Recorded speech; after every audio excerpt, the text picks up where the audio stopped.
CM Yogi Adityanath Lucknow में क्या कह रहे हैं, सुनते हैं जरा। सरकार ने उसमें योगदान दिया। आज उनमें से 11 बैंक लगभग प्रॉफिट की दिशा में आगे बढ़ चुके हैं। जो शेष बाकी हैं उसमें भी हमें कार्य करना होगा, लेकिन जो अन्य बैंक हैं इनकी भी कार्य पद्धति को बहुत माइक्रो मॉनिटरिंग की आवश्यकता है। मार्केट की कमी नहीं है, बिजनेस की कमी नहीं है, नेक नियति होनी चाहिए और इच्छा शक्ति होनी चाहिए।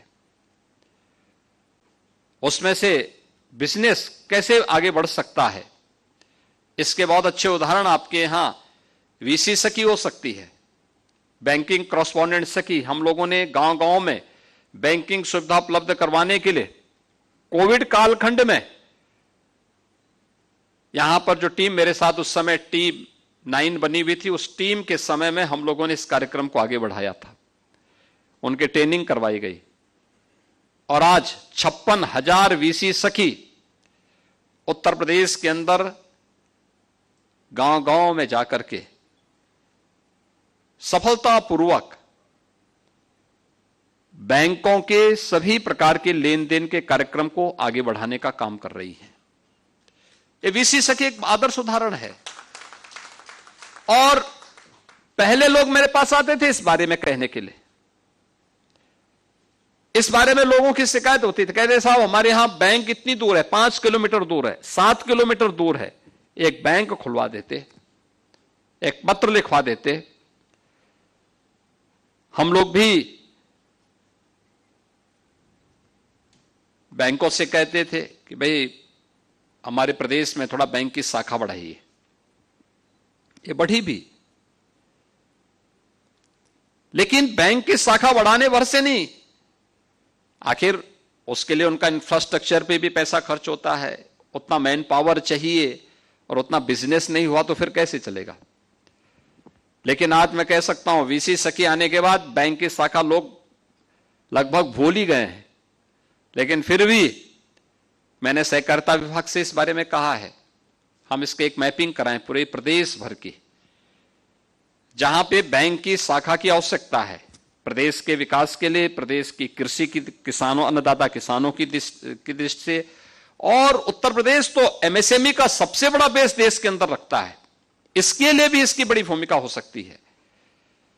इसके लिए हमें एक प्रयास करना चाहिए कि वहां पे सहकारी बैंक की एक शाखा को खोलने के लिए और फिर वीसी सखी के कार्यक्रम के साथ जुड़ने के लिए भी अगर हम कार्य कर सकेंगे तो बहुत बड़ा कार्य हो सकता है।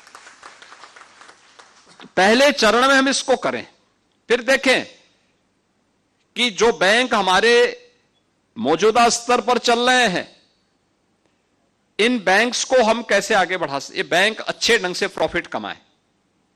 ऐसा तो नहीं कि कुल जमा पूंजी से ज्यादा लोन वितरित करके फिर वे भी कंगाल बनने की ओर अग्रसर है। और इसकी नियमित रूप से इसकी समीक्षा विभाग के स्तर पर होना बहुत आवश्यक है। दूसरा है कि लोन देने वाले लोगों की पात्रता को भी देखना, वह व्यक्ति पात्रता रखता है कि नहीं रखता है। ऐसा तो नहीं कि लोन लेने का मतलब लोग इन्हें समझ, कोई व्यक्ति ऐसा ना समझे, क्योंकि कुछ लोगों का धंधा ही होता है लोन लेना और फिर गायब हो जाना। उससे अच्छा है पात्रता को हम चिन्हित पहले चरण में कर लें और अच्छे ढंग से इस कार्यक्रम को आगे बढ़ाएं। बिजनेस की कमी नहीं, कार्य की भी कमी नहीं, और फिर कहां कहां पे नई ब्रांचेस खोलनी है इसको भी सफलतापूर्वक आगे बढ़ाना। अगर ये सभी कार्य हमारे हो जाते हैं तो फिर तीसरे चरण में हम 1 डिस्ट्रिक्ट 1 कोऑपरेटिव बैंक की इस परिकल्पना को भी हमें साकार करने की दिशा में आगे बढ़ना चाहिए। राज्य सरकार इस संबंध में पूरा सहयोग करेगी। हम भी चाहते हैं बैंक नजदीक हो और अच्छे बैंक खुले, अच्छे तरीके से आगे बढ़े। आज तो उत्तर प्रदेश निवेश के एक सबसे अच्छे गंतव्य के रूप में आगे बढ़ रहा है।